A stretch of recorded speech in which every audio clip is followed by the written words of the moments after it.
राधे राधे भक्तजनों, मैं आपको सुनाऊंगी पूर्ण फल देने वाली अगहन पूर्णिमा की संपूर्ण कहानी। राधे राधे भक्तजनों, आज आप सुने सत्यनारायण भगवान की व्रत कथा। पूर्ण फल देने वाली सत्यनारायण भगवान का ये व्रत कथा है। इस कथा को आप जरूर सुने। इस सत्यनारायण भगवान की कथा सुनने से आपका घर में सुख सुविधा, सत्यनारायण भगवान हमेशा आपका घर में भरे रहेंगे, कभी कमी नहीं होने देंगे। तो भक्त जनों, इस सत्यनारायण भगवान का कथा आप जरूर सुने। एक समय की बात है, नैसीरन तीर्थ में सैनिकादि 88,000 ऋषियों ने श्री सूत जी से पूछे, हे प्रभु, इस कलयुग में वेद विद्या रहित मनुष्यों को प्रभु भक्ति किस प्रकार मिल सकती है और उनका उद्धार कैसे होगा? हे मुनि श्रेष्ठ, कोई ऐसा तप बताइए जिससे थोड़े समय में ही पुण्य मिले और मन बचित फल भी मिल जाए। इस प्रकार की कथा सुनने की हम इच्छा रखते हैं। सबर शास्त्रों के गाता सूत जी बोले, हे विष्णु, मैं पूज्या आप सभी ने प्राणियों के हित की बात पूछी है, इसलिए मैं एक ऐसे श्रेष्ठ व्रत को आप लोग को बताऊंगा जिससे नारद जी ने लक्ष्मी नारायण जी से पूछा था और लक्ष्मीपति ने मुनि श्रेष्ठ नारद जी से कहा था। आप सब इसे ध्यान से सुनिए। एक समय की बात है, योगी राज नारद जी दूसरों के हित की इच्छा लिए अनेकों लोकों में घूमते हुए मृत्युक लोक में आ पहुँचे। यहाँ उन्होंने अनेक योनियों में जन्मे प्राणियों सभी मनुष्य को अपने कर्मों द्वारा अनेकों दुखों से पीड़ित देखा। उनका दुख देखे नारद जी सोचने लगे कि कैसे यत्न किया जाए जिसके करने से निश्चित रूप से मानव के दुखों का अंत हो जाए। इसी विचार पर मनन करते हुए वो विष्णु लोक में चला गए। वहाँ वो देखा एक ईश्वर भगवान नारायण की स्तुति करने लगे, जिनके हाथों में शंख चक्रा गदा और परदुम थे, गले में वरमाला पहने हुए थे। स्तुति करते हुए नारद जी बोले, हे भगवान, आप अत्यंत शक्ति से संपन्न है। मन और वाणी भी आपको भी नहीं पा सकती है। आपका यादि मध्यम और अंत नहीं है। निर्णय स्वरूप सृष्टि के कारण भक्तों के दुख को दूर करने वाले आपको मेरा नमस्कार है। नारद जी की स्तुति सुन विष्णु भगवान बोले, हे मुनि श्रेष्ठ, आपके मन में क्या बात है? आप किस काम के लिए पधारे हैं? उसे निसंकोच कहो। इस पर नारद मुनि बोले कि मृत्यु लोक में अनेक योनियों में जन्मे मनुष्य अपने कर्मों के द्वारा अनेकों दुख से दुखी हो रहे हैं। हे नाथ, आप मुझ पर दया रखते हैं तो बताइए कि वो मनुष्य थोड़े प्रयास से ही अपने दुखों से कैसे छुटकारा पा सकते हैं? श्री हरि बोले, हे नारद, मनुष्यों की भलाई के लिए तुमने बहुत अच्छी बात पूछी है, जिसके करने से मनुष्य मोह से छूट जाता है वो बात मैं कहता हूँ उसे सुनो। स्वर्ग लोक ओ मृत्यु लोक दोनों में एक दुर्लभ उत्तम व्रत है जो पुण्य देने वाला है। आज प्रेम में बस होकर मैं उसे तुमसे कहता हूँ। श्री सत्यनारायण भगवान का यह व्रत अच्छी तरह विधि पूर्वक करके मनुष्य तुरंत ही यहाँ सुख भोग कर मरने पर मोक्ष पाता है।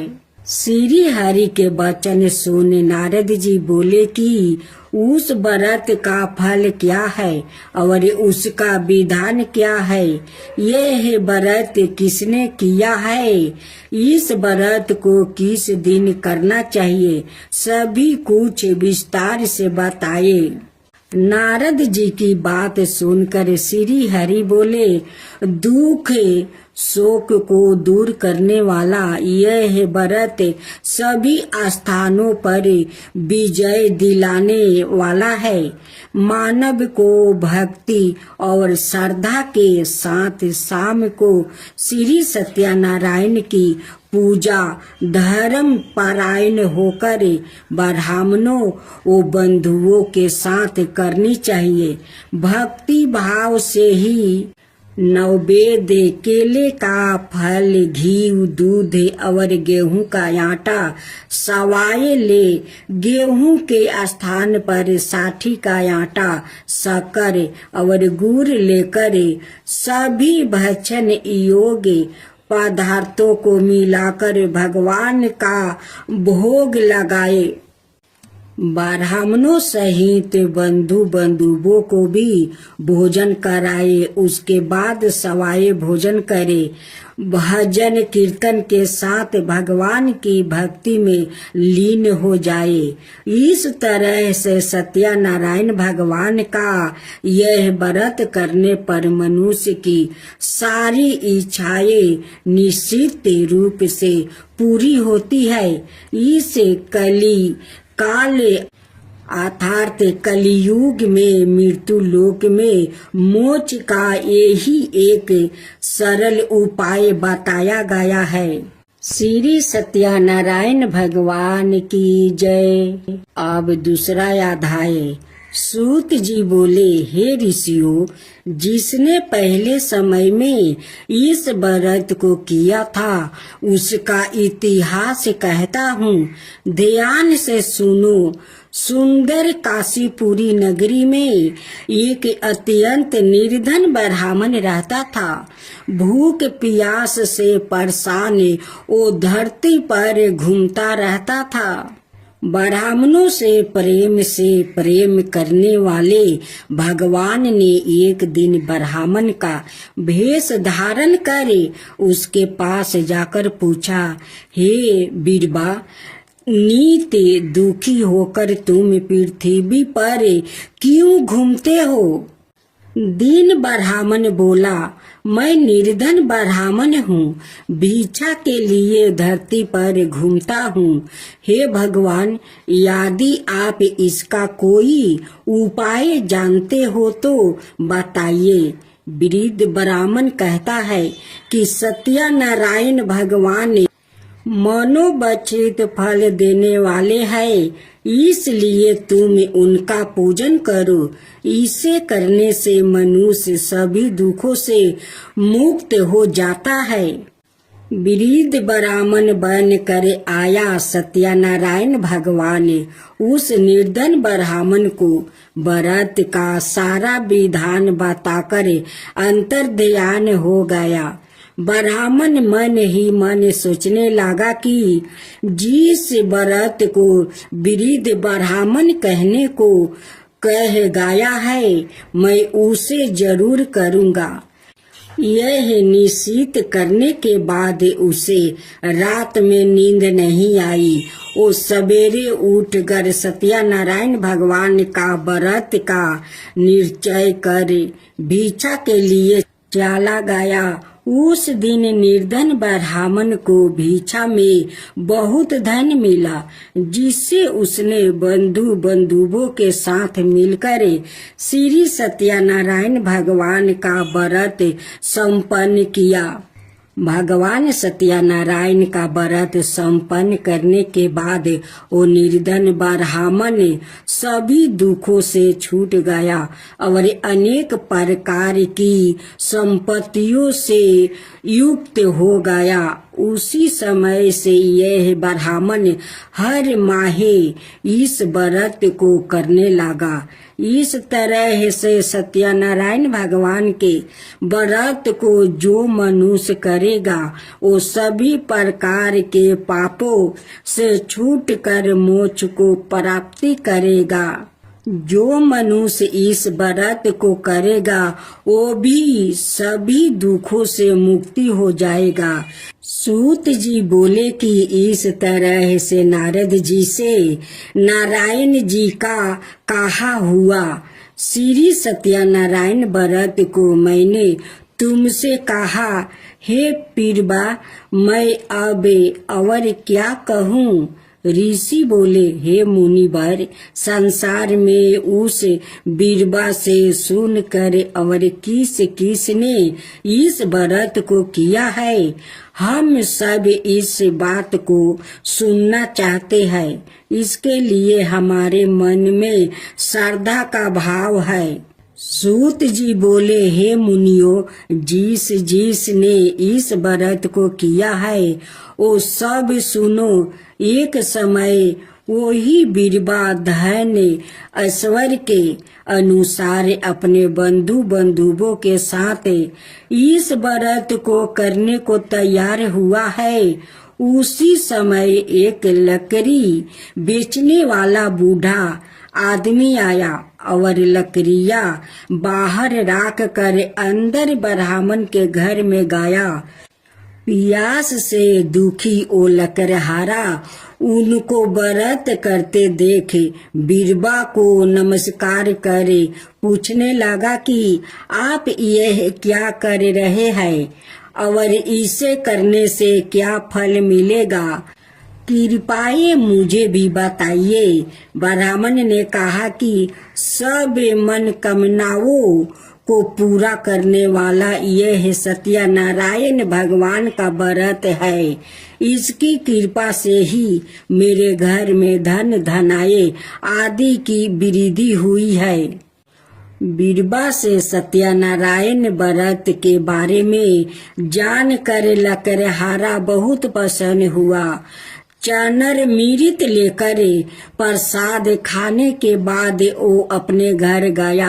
लकड़हारा ने अपने मन में संकल्प किया कि आज लकड़ी बेचने से जो धन मिलेगा उसी से सत्यनारायण भगवान का उत्तम व्रत करूंगा। मन में इस विचार को ले वृद्ध आदमी सिर पर लकड़ियां राखे उस नगर में बेचने गया जहाँ धनी लोग ज्यादा रहते थे। उस नगर में उसे अपनी लकड़ियों का दाम पहले से 4 गुना अधिक मिलता है। वृद्धा प्रसन्नता के साथ दाम लेकर केले, शक्कर, घी, दूध, दही और गेहूं का आटा ले और सत्यनारायण भगवान के व्रत की अनाय सामग्री लेकर अपने घर गया। वहां उसने अपने बंधु बंधुओं को बुलाकर विधि विधान से सत्यनारायण भगवान का पूजा और व्रत किया। इस व्रत के प्रभाव से वो वृद्ध लकड़हारा धन पुत्र आदि से युक्त होकर संसार के समस्त दुख भोग अंत काल में वैकुंठ धाम चला गया। श्री सत्यनारायण भगवान की जय। गौर गणेश जी की जय। सूत जी बोले, हे श्रेष्ठ मुनियों, अब आगे की कथा कहता हूँ। पहले समय में उल्लेख मुख्य नाम का एक बुद्धिमान राजा था। वो सत्य भक्त ओ सत्य भक्त और जितेंद्रिया था। प्रतिदिन देव स्थानों पर जाता और निर्धनों को धन देकर उनके कष्ट दूर करता था। उसकी पत्नी कमला के सामने मुख वाली और सती साध्वी थी। भरदाशिला नदी के तट पर उन दोनों ने श्री सत्यनारायण भगवान का व्रत किया। उसी समय साधु नाम का एक वेश्या आया। उसके पास व्यापार करने के लिए बहुत सा धन भी था। राजा को व्रत करते देखकर वो विनय के साथ पूछने लगा, हे राजन, भक्ति भाव से पूर्ण होकर आप यह क्या कर रहे हैं? मैं सुनने की इच्छा रखता हूँ, तो आप मुझे बताइए। राजा बोला, हे साधु, अपने बंधु बंधुओं के साथ पुत्रादि की प्राप्ति के लिए एक महान शक्तिमान सत्यनारायण भगवान का व्रत वो पूजन कर रहा हूँ। राजा के वचन सुन साधु आदर से बोला, हे राजन, मुझे इस व्रत का सारा विधान कहिए। आपके कथन अनुसार मैं भी इस व्रत को करूँगा। मेरी भी संतान नहीं है और इस व्रत को करने से निश्चित रूप से मुझे संतान की प्राप्ति होगी। राजा से व्रत का सारा विधान सुन व्यापार से निमृत हो वो अपने घर गया। साधु वेश्या ने अपनी पत्नी को संतान देने वाले इस व्रत का वर्णन कह सुनाया और कहा कि जब मेरी संतान होगी तब मैं इस व्रत को करूँगा। साधु ने इस तरह के वचन अपनी पत्नी लीलावती से कहे। एक दिन लीलावती पति के आनंदित हो सांसारिक धर्म में परावृत होकर सत्यनारायण भगवान की कृपा से गर्भवती हो गई। 10वें महीने में उसके गर्भ से एक सुंदर कन्या ने जन्म लिया। दिनों दिन वो ऐसे बढ़ने लगी जैसे कि शुक्ल पक्ष का चंद्रमा बढ़ता है। माता पिता ने अपनी कन्या का नाम कालावती रखी। एक दिन लीलावती ने मीठे शब्दों में अपने पति को याद दिलाया कि आपने सत्यनारायण भगवान के जिस व्रत को करने का संकल्प किया था उसे करने का समय आ गया है। आप इस व्रत को करिए। साधु बोला कि हे बीरबा, इस व्रत को मैं उसके विवाह पर करूँगा। इस प्रकार अपनी पत्नी को आश्वासन देकर वो नगर को चला गया। कालावती पिता के घर में रहे वृद्ध हो प्राप्ति हो गई। साधु ने एक बार नगर में अपनी कन्या को सखियों के साथ देखा तो तुरंत ही दूत को बुलाया और कहा कि मेरी कन्या के योग वर देख कर आओ। साधु की बात सुनकर दूत कंचन नगर में पहुंचा और वहां देखभाल कर लड़की के लिए सुजोगे बानिक पुत्रा को ले आया। सुजोगे लड़के को देख साधु ने बंधु बंधुओं को बुलाकर अपनी पुत्री का विवाह कर दिया। लेकिन दुर्भाग्य की बात यह है कि साधु ने अभी भी श्री सत्यनारायण भगवान का व्रत नहीं किया। इस पर श्री भगवान क्रोधित हो गए और श्राप दे दिया कि साधु को अत्यधिक दुख मिले। अपने कार्य में कुशल साधु विनय जमाई को लेकर समुद्र के पास स्थित होकर रत्नासरपुर नगर में गया। वहां जाकर दामाद ससुर दोनों मिलकर चंद्रकेतु राजा के नगर में व्यापार करने लगे।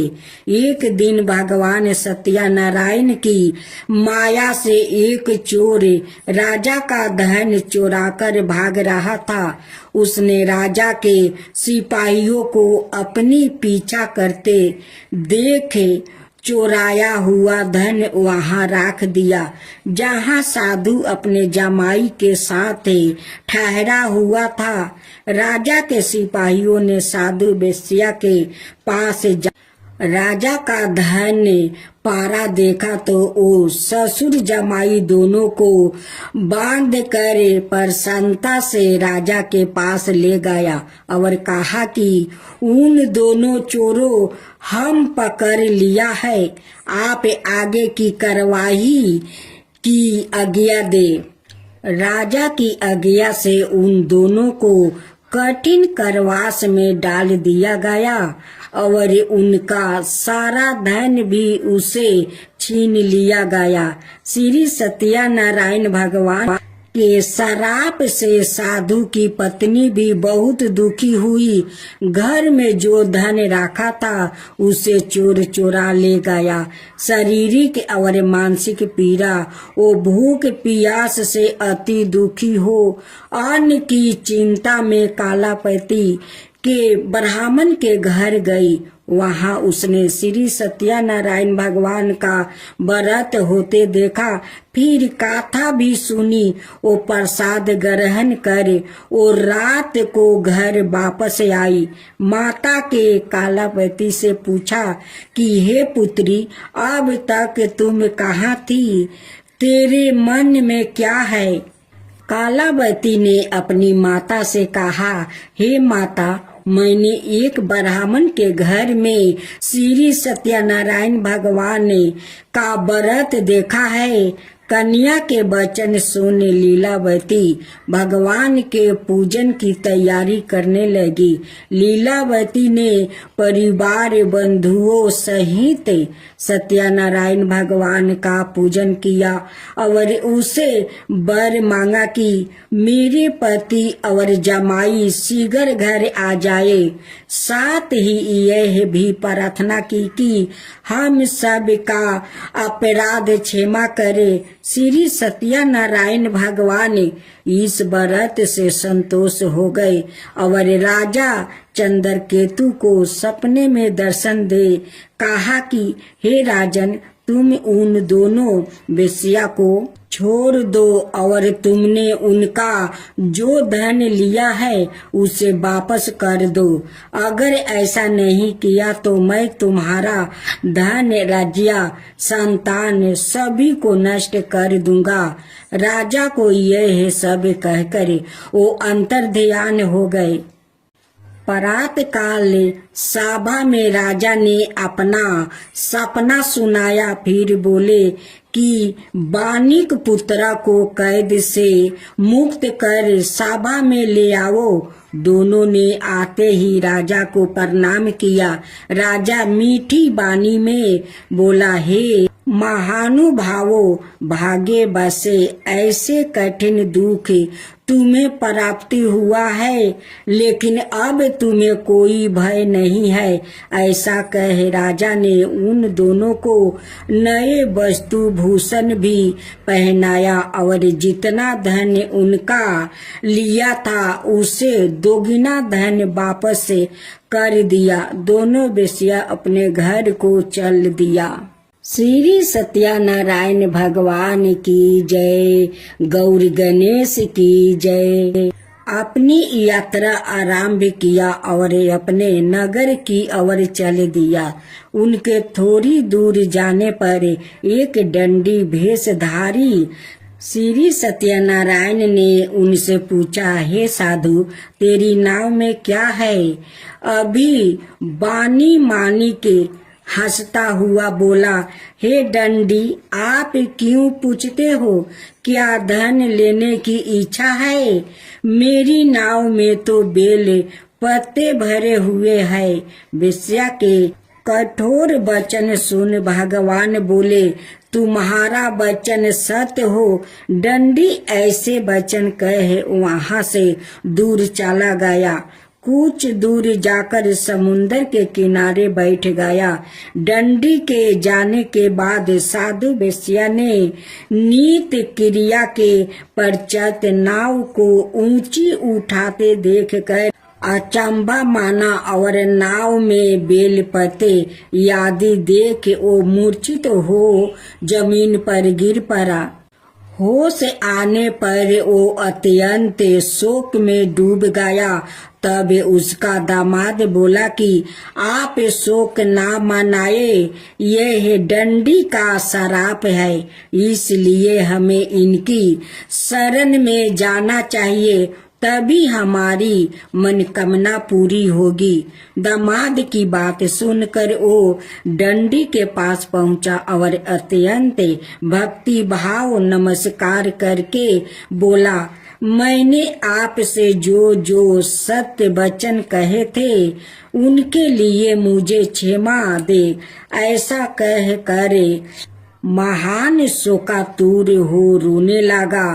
तब डंडी भगवान बोले, हे मानिक पुत्रा, मेरी आज्ञा से बार बार तुम्हें दुख प्राप्ति हुआ है, तू मेरी पूजा से मुक्त हुआ। साधु बोला, हे भगवान, आपकी माया से ब्रह्मा आदि देवता भी आपके रूप को नहीं जानते, तब मैं अज्ञानी कैसे जान सकता हूँ।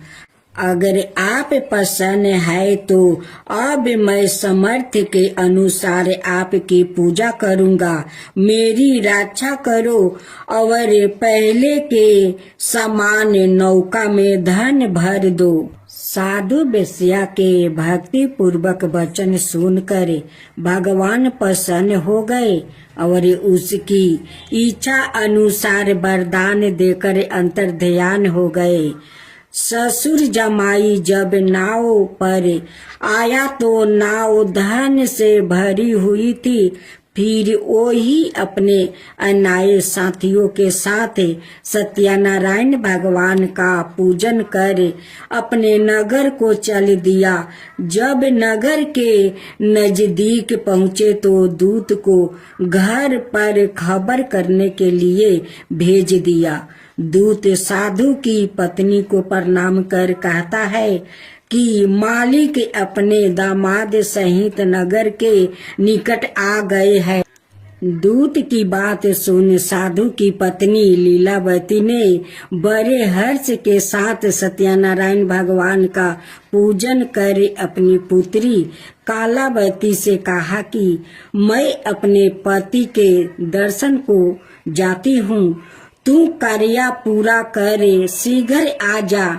माता के ऐसे वचन सुन कालावती जल्दी से प्रसाद छोड़ अपने पति के पास चली गई। प्रसाद की अवज्ञा के कारण श्री सत्यनारायण भगवान रूठ हो गए और नाव सहित उसके पति को पानी में डुबा दिया। कालावती अपने पति को वहां ना पाकर रोती हुई जमीन पर गिर गई। नौका को डूबा हुआ देख वो कन्या को रोता देख साधु दुखी होकर बोले कि हे प्रभु, मुझसे और मेरे परिवार से जो भूल हुई है उसे क्षमा करे।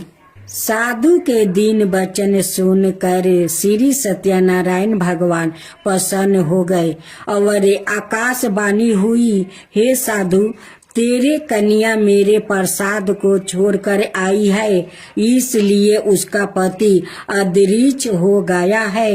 यदि वो घर जाकर प्रसाद खाकर लौटती है तो इसे उसका पति अवश्य मिलेगा। ऐसी आकाशवाणी सुन कालावती घर पहुंचकर प्रसाद खाती है और फिर आकर अपने पति के दर्शन करती है।